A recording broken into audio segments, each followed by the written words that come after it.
tomorrow's activities. So thank you all for joining here tonight.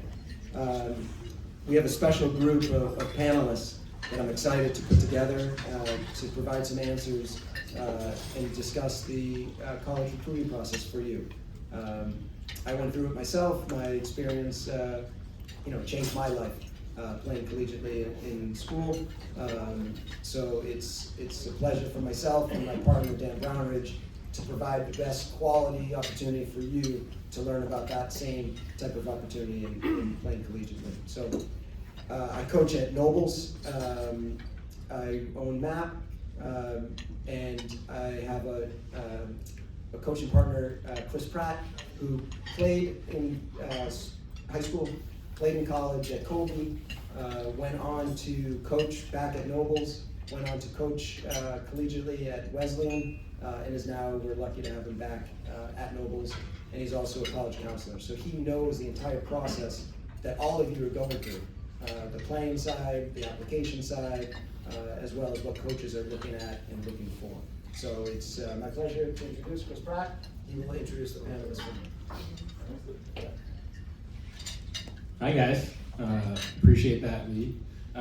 So thank you. I appreciate everybody being here. It sounded like it was a great event thus far, and excited to get to introduce you guys to some fantastic coaches and just get their perspective.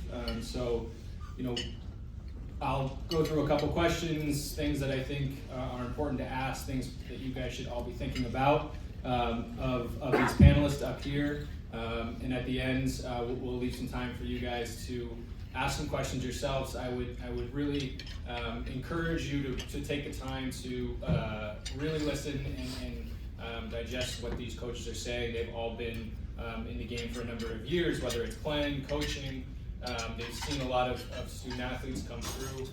They know what they're looking for, and they're really great resources. And Lee and Dan do a great job of providing them here for you. As Lee said, I played at Colby, I coached at Wesleyan, and now I work as a college counselor at the No Longer School in Dedham. And so, we'll spend this night really focused on the soccer piece, but I think as these coaches will probably attest to, so much about finding the right place for you from a soccer perspective means finding the right place for you from a college perspective. And I think keeping that in mind is really important, that there's a lot of colleges to play soccer at, there's a lot of divisions, there's a lot of opportunity, and at the end of the day, you want to find a place that you're going to be happy for 4 years, and that you're going to be happy with the people that are going to be around you. And if you do end up lucky enough to play college soccer, your coaches will be the people around you more often than not, and they will be people that you will turn to in times of joy and in times when you need some advice.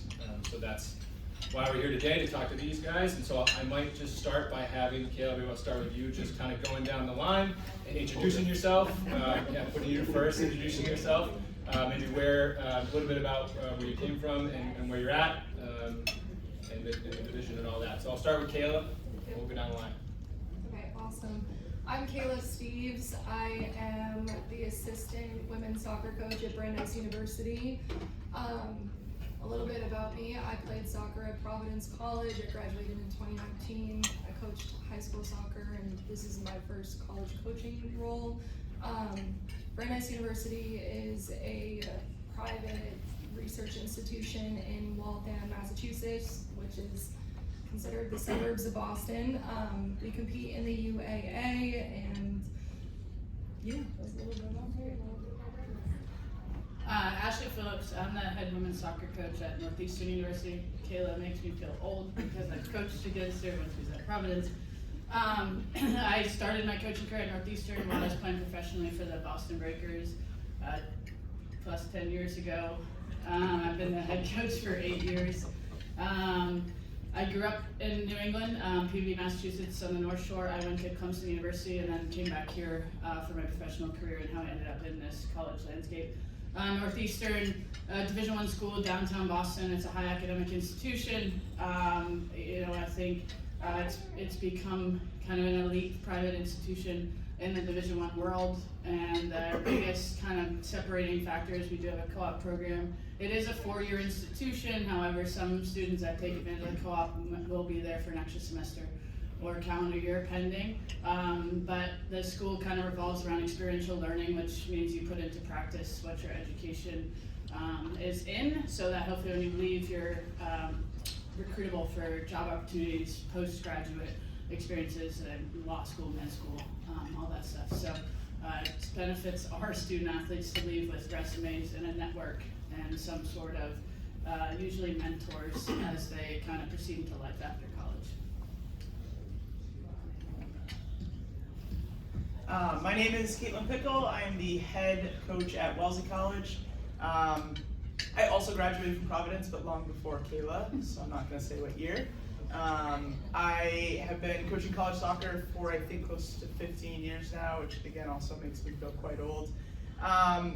Wellesley is a Division III school in the NUMAC conference. We are a liberal arts institution. We are all women's, so sorry for all the guys in here, not really much help. And our students come from all over. We're super high academic, very low acceptance rate from the academic piece. So those APs and honors are really things that we're always looking for, checking all of your transcripts and stuff. So Wellesley College leaves you with an alum network after the fact that is really, really well maintained and something that they are always pushing to help for your life after college. And yeah. Pass it on to another NUMAC school. Yeah, 3 NUMACs in a row here. Brian Kelley, Worcester Polytech Institute in Worcester, Massachusetts. I did not graduate from Providence College, but my brother did. So keep that momentum going. WPI is business and engineering primarily. You do have to be a fairly strong math student if you focus on engineering. A little more leeway with the business. So pre-calculus and calculus is important in your high school curriculum. As I said, we're with the NUMAC, great school, like all the schools here at the table, and look forward to more questions tonight. Hey everybody, I'm Tim. I'm from Babson College. I'm an assistant coach here. Had a really long day, honestly, so if I forget something, ask a question later. We are in Wellesley, Massachusetts. We played in NUMAC. We lost to these guys in the finals and penalty shootout. That's life sometimes. What else is good? Let's see. Yeah, we are a school of entrepreneurship, school of business. We like to play soccer. We like to run a lot, honestly, and in 2026, we are having a bid to host the World Cup at our field. Just a training. We're not going to play games on the field. Yeah, so if you want to come by, let me know. Hello, my name is Kamali Webson. I'm the assistant coach at the University of Connecticut. I attended Roger Williams University, played soccer there. I transferred and then played 1 year at Hawaii Pacific in Hawaii. We at UConn, we play in the Big East. We are a Division I program. It's pretty much. All right. Hello. All right. My name is Jeff Katz. I'm the associate head coach of the women's program at MIT. I'm on the men's side apparently. Very masculine over here. But, so we're also in the NUMAC. We're a STEM school, Massachusetts Institute of Technology. Should say it all. Highly competitive academically, and we'll talk about all that. Oh, I'm Matt Brown. I'm the head coach at Union College, based in New York. We're a Division III liberal arts school, mainly focusing on engineering and the liberal arts side. My journey is probably different to most, as in I didn't come to America to play college soccer. My friend did, but at his wedding I met my wife. So my wife kind of retired me early from the game. I played in England at a reasonable level, then eventually come over and I've been at a few Division I, Division II, and now a Division III program. I also coach a USL2 team based out of Albany, so I have a good balance and blend considering I never actually played it. Awesome, thanks guys. And so guys, as you can see, right, there's a vast range of schools and what they might emphasize in their admissions process, but at the end of the day, right, they're all going to have fantastic programs. And so what we're here to do today is to talk about how you might be able to best situate yourself to be recruited and ultimately to hopefully gain admissions to one of these wonderful institutions. So to start,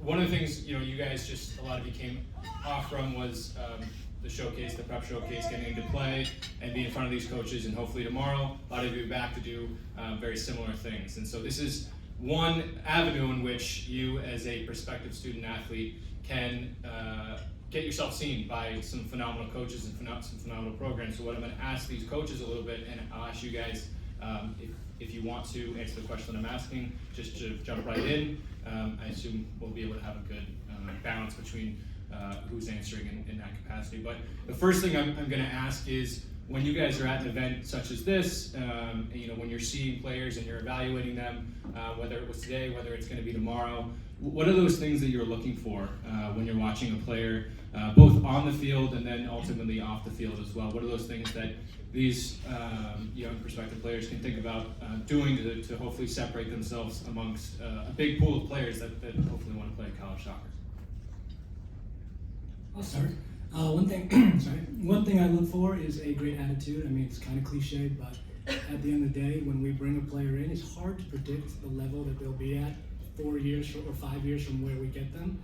But if you can kind of get a feel that they're a person that you want to be around and spend your time with, I think that's like a no-brainer. Obviously, that being said, if you don't play soccer, we're not going to pick you up because you're a good person. But we want to win as well. But still, at the same time, we spend almost, in season, Division III, we spend all day in season with these guys, and then out of season, we try to spend as much time as possible. And if you're, kind of a headache or a nightmare to deal with, it's not for me personally.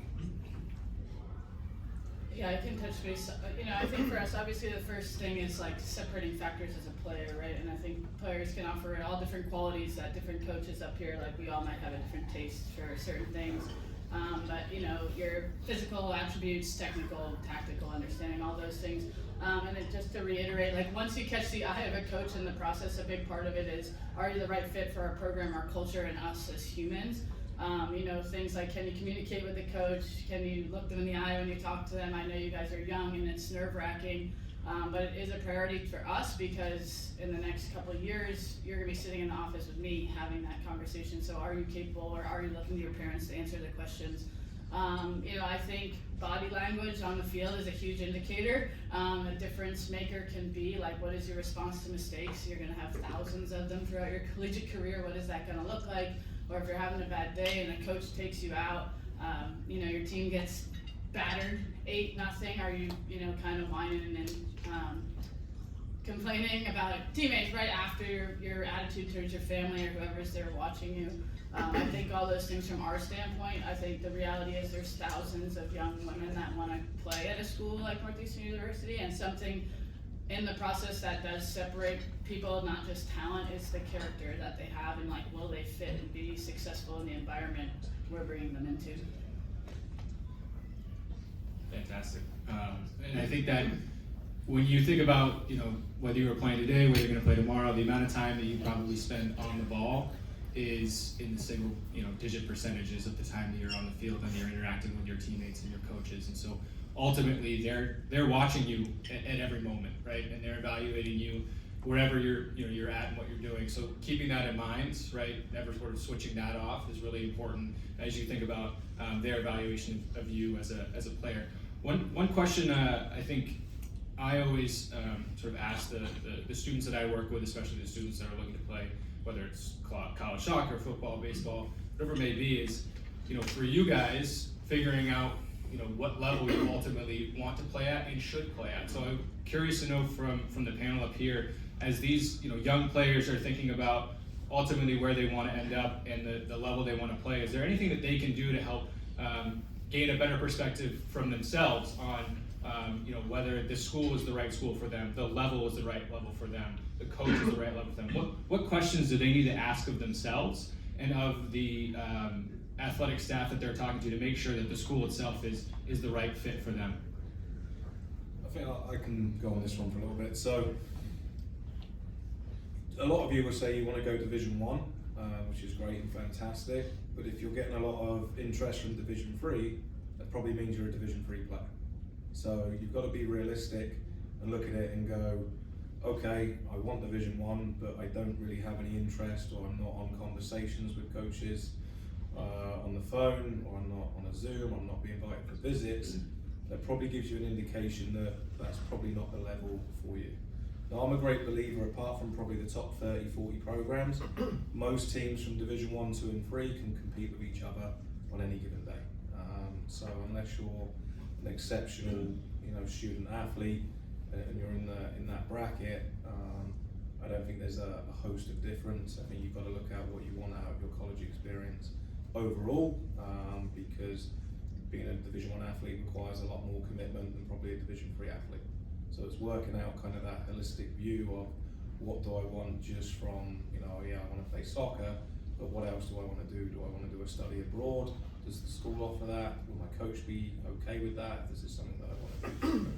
That's the way I would look at it, like who is reaching out to you. I think that's a really great way. Again, you want to go somewhere where you're wanted. Don't try to force yourself somewhere if it doesn't seem like it's going to be the right fit. But as in terms of kind of determining the level, watch a game before you before you reach out and you're like, this is where I have to be, this is the level that I'm at. Please watch a game from that team, or watch a game from that level. When we talk about things in terms of fit as well, not just on level, but now we're getting a little bit more specific. We're talking team, we're talking scheme. I get emails from players who tell me that they're wingers all the time. We don't play with wingers. So unless you're, Mbappe, then it doesn't really help because you might not fit in our system. So we look at players from very high level all the time, and they could be very, very good players with very great pedigrees, but they might not necessarily fit into what we're trying to play. So making sure that I looked at this team play, I think I can play at this level. Looked at the way they play, I think I fit into that style. And again, you don't have to necessarily be like, I'm a perfect fit for this team. But again, if that team never plays with wingers and you are an out and out winger, it might not be a good fit. Yeah, lastly, I just add, I think sometimes relying on the people that are around you the most, like club coaches and stuff. I know not all of them, I know the college landscape exactly, but I do think asking their opinion at times, or if they, know someone you could talk to if they're not sure. I think a lot of people look past them to us to give that answer, but I might see you like 2 or 3 times.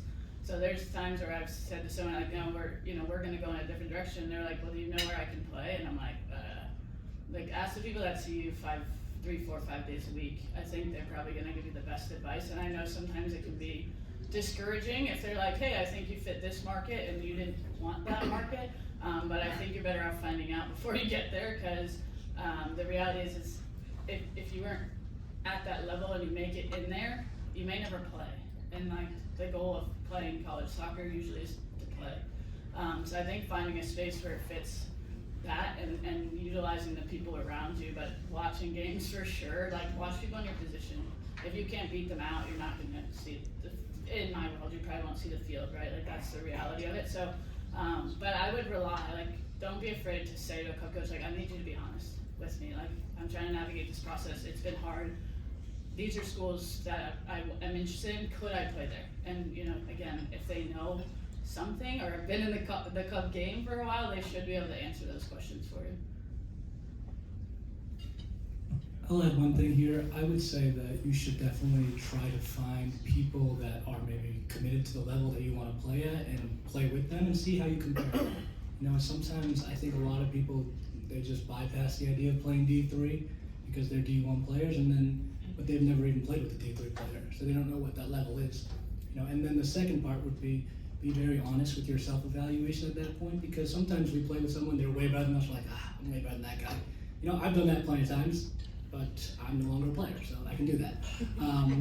But yeah, just play with people that are really like, it's like, okay, I want to play at Babson, let's play with these 3 kids who are committed to Babson. They're way better than me? Okay, I got a lot of work to do. I'm at the level? Great, that's perfect. I'm way better than them? Reevaluate. No, I'm just kidding.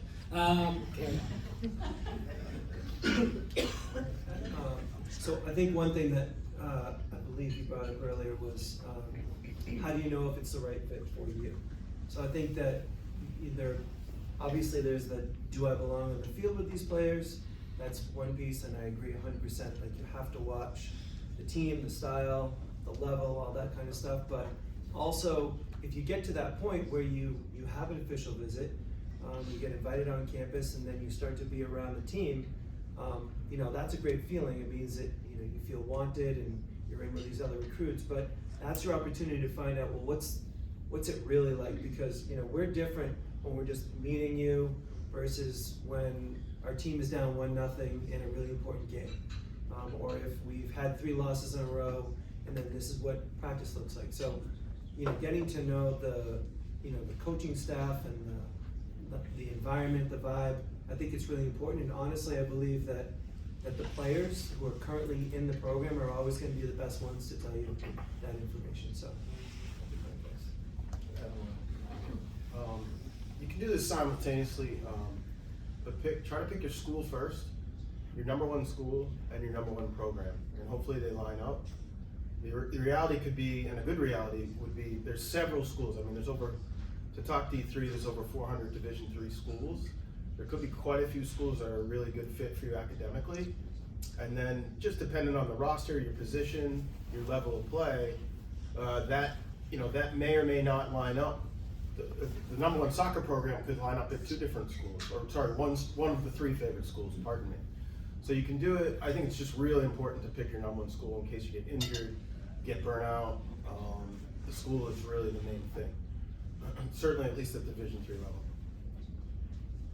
Thanks, guys. Yeah, I think they all touched on really important things there, right? We sort of started by talking about fit. I think that's a really important guiding principle in this is, making sure that you are leading with what's going to be important from you holistically for you as a student and an athlete. I have students that come into my office and say, I want to play college soccer in the NESCAC, the NUMAC, the UAA, and I go, that's awesome, right?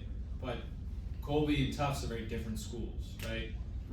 Babson, MIT are very different schools. So ultimately, if you want to play at that level, that's fantastic, and you should shoot for those goals. But you really have to do some digging in and some evaluation of what are those things you really want out of a school.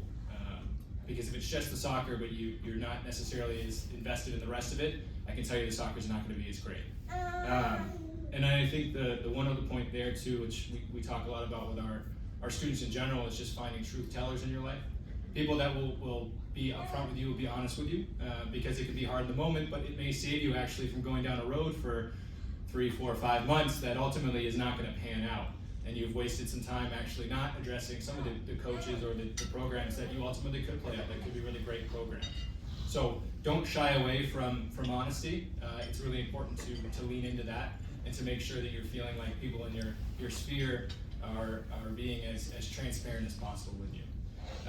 Along those lines, I think one of the things that we touched on over there as well, I'd just love to get your guys' opinion on, a lot of these players will have club coaches and high school coaches, and I think you touched on the role of them being sort of truth tellers and saying, hey, this is the level I think you should be at. And Kayla is a former even high varsity coach. What role do you think those coaches may ultimately play in your recruiting process as well? What can they do to add a layer to who you are as a student athlete? How do they help with the recruiting process in general? Yeah. I just say, utilize what you have from your club. So if you have a college coach liaison, someone who's helping out with that whole process, I just utilize them as much as possible. Use the people that are there to help you. Most of you, if not all of you, probably have plenty of people that are out there to help you, in particular your club coach.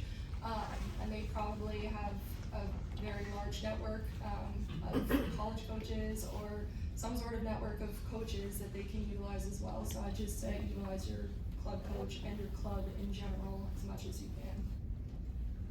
Yeah, I would also say, I mean, a lot of us are all friends. Like, we spend a lot of time recruiting together, on the road together, and we work in the club world as well with different jobs, and so we can be supportive for those players as well.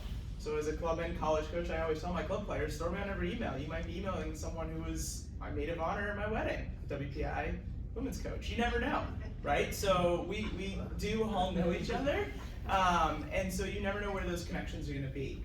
So use those resources because they will speak to the things like Ash was talking about of your character. They spend so much time with you, and I'm telling you, college coaches are very protective of their culture. It is so hard, especially at a Division III institution, where come your spring season, your seniors have graduated, and for us, a lot of our juniors go abroad.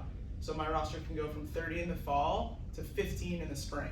And then I bring in new first years the next year, and my abroad players come back, and I'm addressing that culture every semester. And so we are protective of it. It's something we think about and talk about and work on a regular basis. And so the good human part is a very real piece of it. And those club coaches can speak to those things about who you are as a person that does really matter. Yeah, sure. I just need to say I too am a former Needham High School coach. No, it's just kidding. But something that you're like, there is not a player that we're going to recruit to UConn that we are not going to speak to their previous coach in depth with. So your coaches are the people who spend a lot of time with you. It's a bit of a different relationship. It's very different from the parent relationship, obviously. It's different from that teacher relationship because of some of the raw emotion that comes out in sport, both on the positive and the negative. So we really get that from the coaches. So kind of making sure that you have that respectful relationship with your coach, having those conversations where you can ask them to be honest and upfront with you, kind of picking their brains as well, and then using them as a reference. Just knowing that coaches are going to be checking in with them regardless. So having everything kind of in order is always probably a good idea.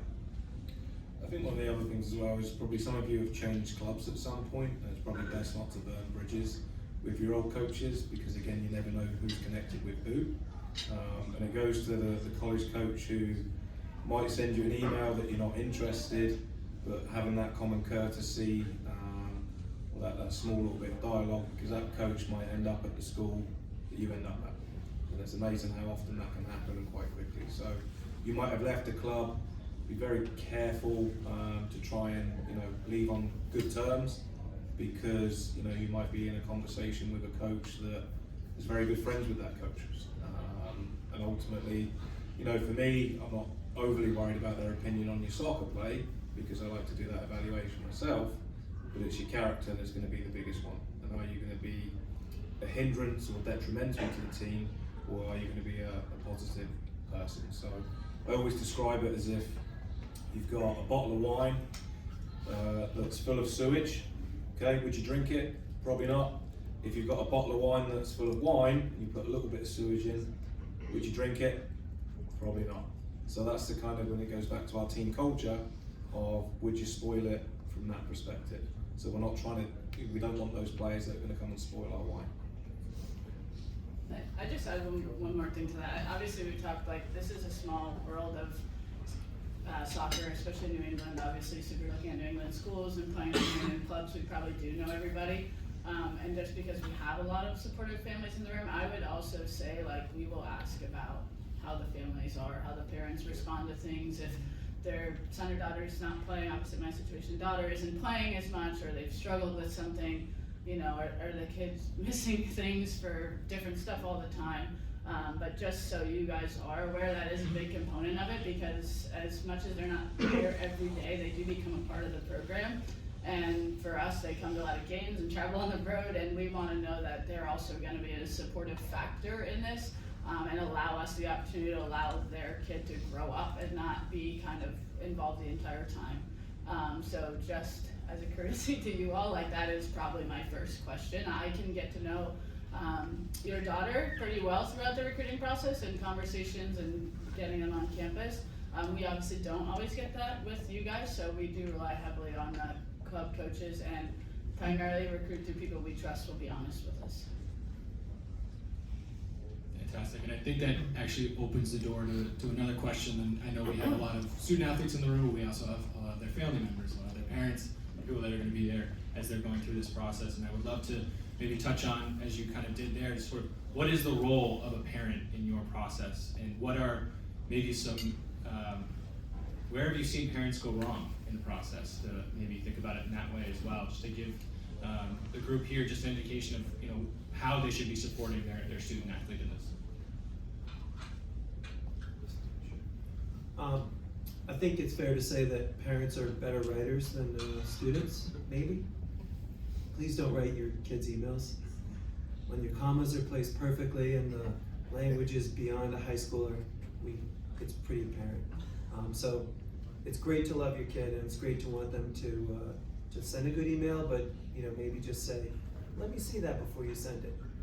That would be the piece about the email. And then I think just one thing for the players, I had a quasi-comical story, but I had a club player who was visiting a college, and the coach is a colleague of mine, and she said, man, the dad is being a typical dad, lots of questions, very eager, this and that, and the daughter keeps rolling her eyes, and I'm like, oh no, that wasn't good on her part. So we know that as teenagers, you love your parents / tolerate them, but you gotta put on that face when you're in that environment. Yeah, I think I touched on this a little bit earlier, but I do think guiding them and helping them and supporting them, right? Like checking their emails, maybe prompting them to have some questions if they're coming on a visit or making a phone call, like definitely help prepare them for that stuff. But the from the background, like, did you ask this? Like that sort of stuff is probably a little bit alarming, and again, I do understand they're young, but I'd rather them screw up and ask me a stupid question than to know they're being told exactly what to say and how to say it and what to ask.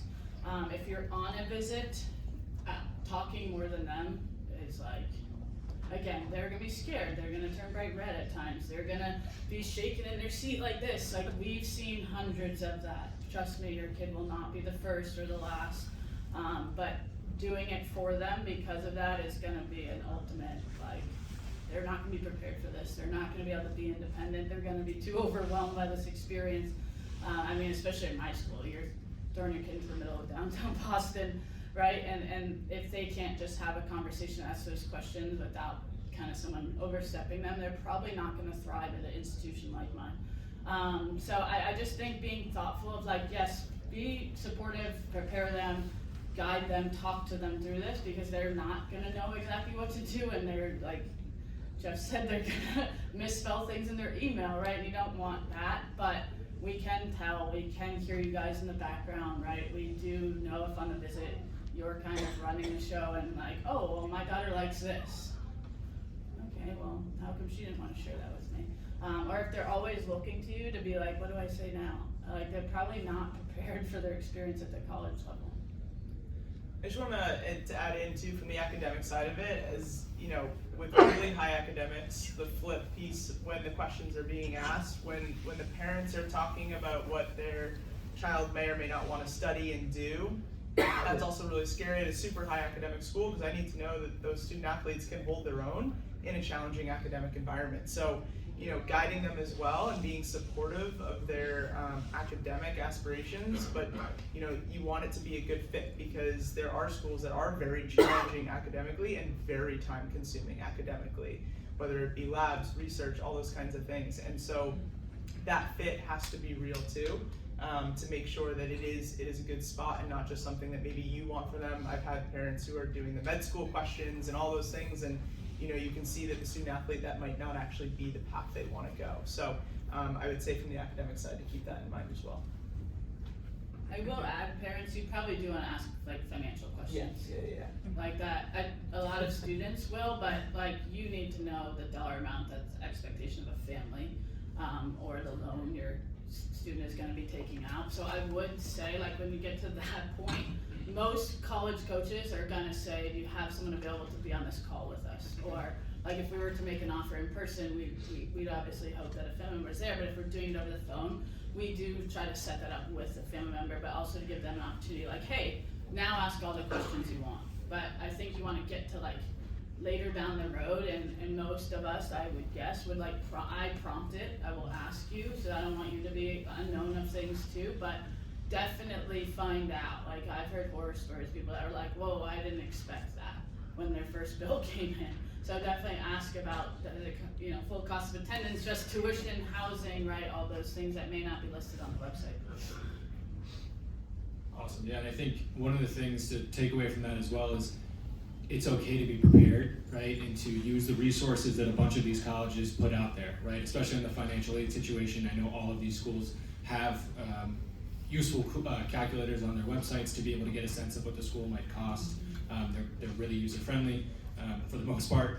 It could be a good idea just to get a sense of that as you walk in, and so you can have those conversations as well. I think that opens the door as well to thinking about communication, and one of the things we talk a lot about, and you guys, I'm sure the student athletes here do, is you email a lot of coaches, and you're trying to get their attention. You're trying to get them to either have a conversation with you or to come see you play in a showcase at one of your high school games. And so I'll ask a sort of two-part question here. One is, what are those things that students should be highlighting when they are emailing you? And then two, when in person with you, what are those questions they should be asking of you?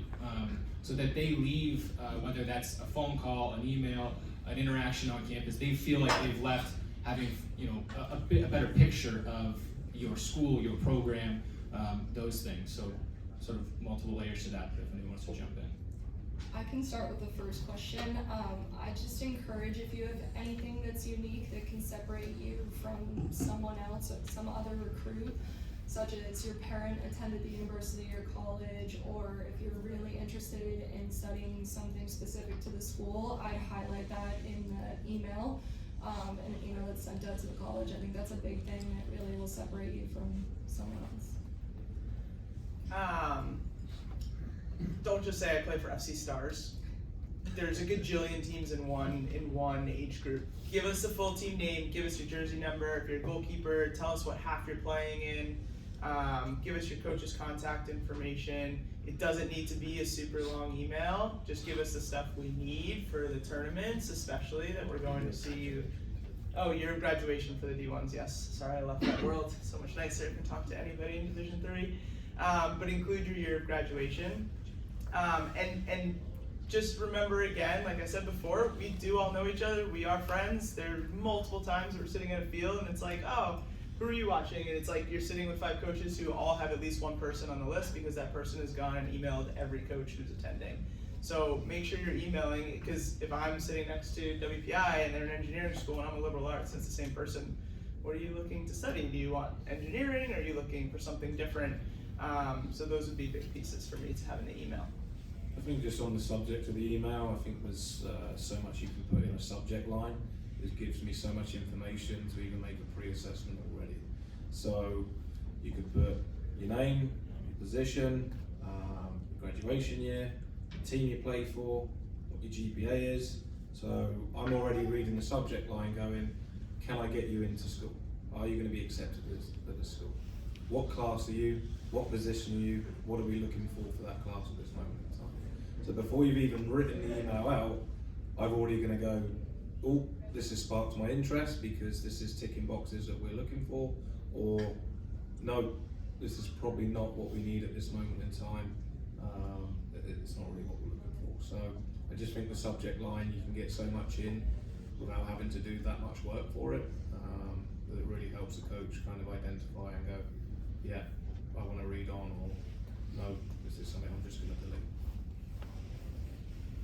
I'll add to Matt's point here about trying to attract attention early on. We don't like people to be cocky or boastful, but if you've done something impressive, put it in the email. Why we're not, if we're getting 20, 30 emails a day, I'm not saying I am, but if we are, and we're not looking at all the videos sometimes, but if it says, hey, all-American, blah, blah, blah, good guy, I'll look, I'm intrigued now. Doesn't mean that that's like we're not gonna make a decision based off that, but don't be, like, what I prefer, honestly, is a person who in their email lists all these great accomplishments and then we meet them and they're humble. That's what I think I'm looking for. Fantastic. Quick show of hands of the students that are here. Who feels like they're very good at checking their email? All right, thank you. That's the honesty I was looking for, okay? I think that's another piece to this, is understanding that your email is a place where these coaches, that's where they're communicating. I know a lot of you communicate through other mediums. That's great. They're going to communicate with you, whether it's through email, sometimes, texting as well once you get to a certain point. But one thing I actually say a lot to my student athletes when they're going through this process is I'm sure you guys get a lot of emails from a lot of people. It actually might be nice with Gmail, you can make a completely separate soccer-specific email. Just make it, Chris Pratt at 001 at Gmail, right? And that way, that's the only email I'm giving to coaches. That should be the only stuff that's coming in. It's a really good way to organize, right? Where those emails are coming from. Okay, just wanted to make sure I noted that. One thing that we've all set up here, and I've been really intentional about saying, it is student first. For many of these colleges, right, the Division IIIs, also the Division Is, you are ultimately going there for an education.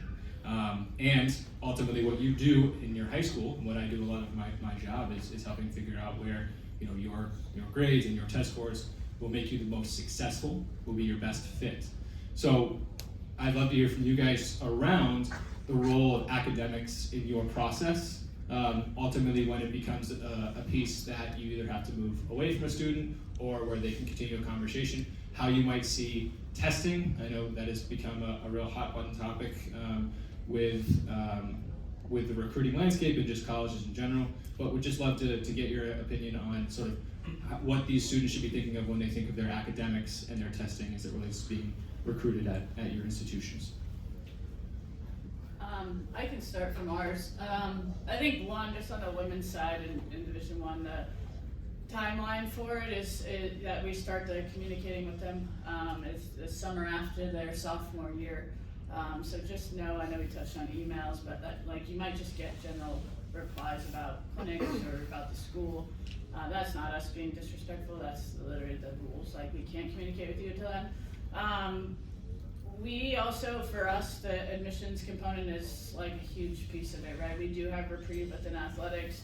At our institution for varsity sports, it is not huge, but it is a benefit that we have. We start a referral process the second we're navigating, having you in, talking to you, all that stuff. So transcripts are important. Someone mentioned it, but having the GPA in your emails is very helpful, because if you're falling in a lower 3.0, it's probably just not the best interest. And we've had kids who've gotten in on that, and that's okay, that some have been successful, but sometimes the demands it takes for them to be successful is a headache for them and me, and our academic advisors. So yeah, it's pretty instant. I think we need to know we work with admissions really closely of what tier you're going to fall in, whether you're going to be a general studies admit, whether you could be a direct admit, which means you could start in a program of your choosing, or if you're a non-recruitable. And that would be prior to any sort of process moving forward, offering you a roster spot. We would start that whole process. But we do know, we are very fortunate, do know what students are going to be admitted and accepted to our program, how they're going to be accepted. We have most of our student athletes finished early enough that they can apply early decision, which means they apply to one school, they get in, and it's over. But yeah, it's pretty, the second that it becomes a real recruiting process is the second that the academic component is going to start to be a part of the process. At our school at Union, we have academic pre-reads, so we can kind of get a sense or an idea of, can we get you in, can we not, based off the major that you're going to do. I think our requirements are kind of your transcripts, your senior classes. Test score is optional, but if you have a good one, we'll put it in. School profile, if you want to get hold of that usually helps the admissions, because it has the grading or the assessment criteria, and then maybe 2 or 3 majors that you could be interested in. So the pre-read is kind of, we're really interested, can we get you in? It kind of links to, do you qualify for any merit awards? If you're an academic pre-read, comes back really strong, you're likely to, qualify for a package that's higher, that could make, a significant difference in your tuition bill. But yeah, I think when you're at that stage, the pre-read's kind of a defining matter, and we can kind of get the edge on of, yeah, you're going to get accepted because we want you here as part of our recruiting class, and it kind of takes that edge or burden off, or waiting for that general acceptance letter, because you already have an idea that you're likely to get.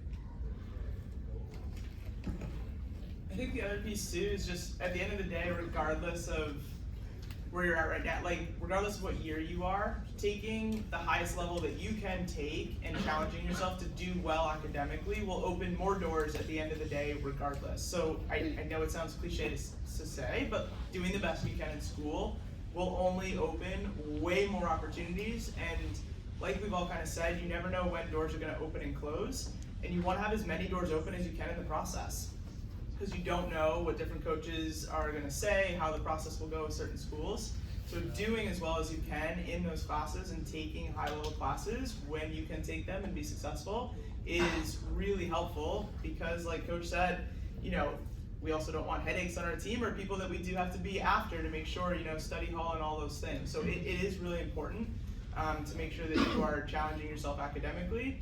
And for schools that are very high academic, it's APs and honors across the board that they want to see starting sophomore year as soon as you can. It's just a reality of it. So just making sure you're looking at those schools' profiles to see what is it that you need to be taking.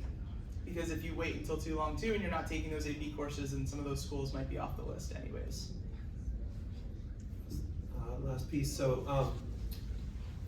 for a school like MIT, one thing that's important is not just your scores, your grades, but also what are you doing besides playing soccer?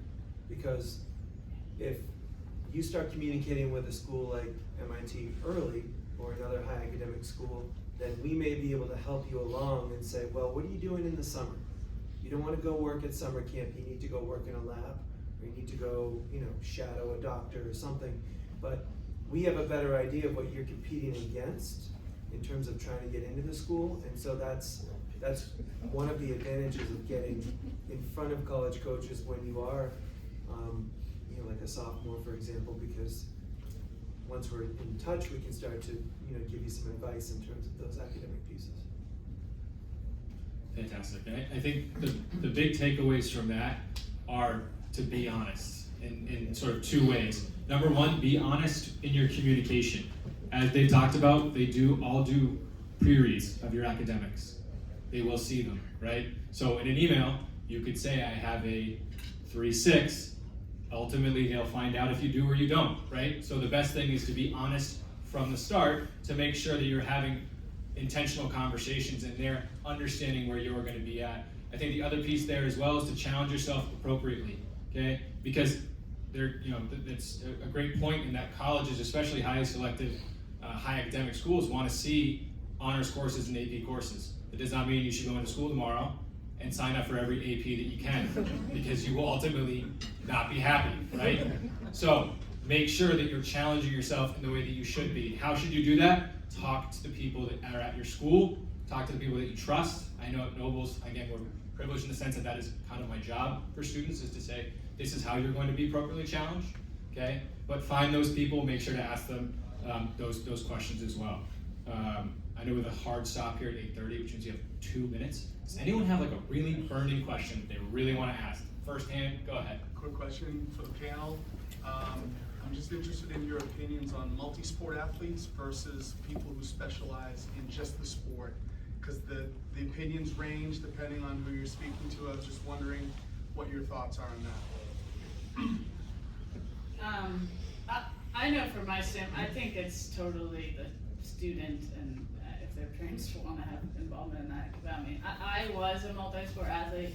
We've also had phenomenal kids who specialize. We've had phenomenal kids who play AAU basketball and club soccer. I think it really depends on what's available to you, what you can afford to do, right? What your school mandates. Some kids, I know most of the private school people in here probably have to play multiple sports. So I think it's dependent. I think every coach probably has a different opinion. I personally think it's fun for kids to play other sports and learn new things, and I think it can give them better understanding for certain components of the game, right? But it also they might not be as technically gifted because they haven't spent the same amount of hours, so there's probably give and take to it. But yeah, I think it's give or take. I will say most of our more athletically gifted kids have played multiple sports. Great. So that's going to be the time. I just want to take a second to thank the 8 of them up here. They're really amazing resources, as we talked about. The best thing that you guys can do is ask questions, right? Whether it's in an email, whether it's in person. Don't leave without asking that question, right? It'll make you feel better at the end of the day. I want to thank Lee and Dan for setting up something that's really impactful and really important, right? To get you guys seen and by these coaches and all the coaches that were there is incredibly important for your ability to get recruited. But I think this opportunity for them to talk to you, to answer your questions, to give you insight in a way that you may not have had insight is almost more important. So if you leave here with the understanding of, this is the type of things that you guys need to be doing to get a better handle on what you should be looking at, where you should be looking at, all those things. So just a thank you to these two, a thank you to the 8 up here. Appreciate you guys being here.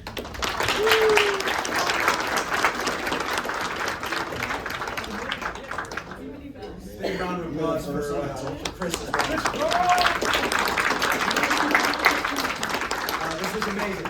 Our panel is a group of amazing people, and they're doing this because of their passion for the sport and the love of the sport. So I thank them. I thank all you guys who participated in today's activities. I wish everyone that is participating in tomorrow's activities best of luck. We look forward to seeing you. There's a little bit of food, dessert left on the left side. There's obviously some water over there if you're looking for something to drink. Thank you guys for joining us. Everyone have a great night.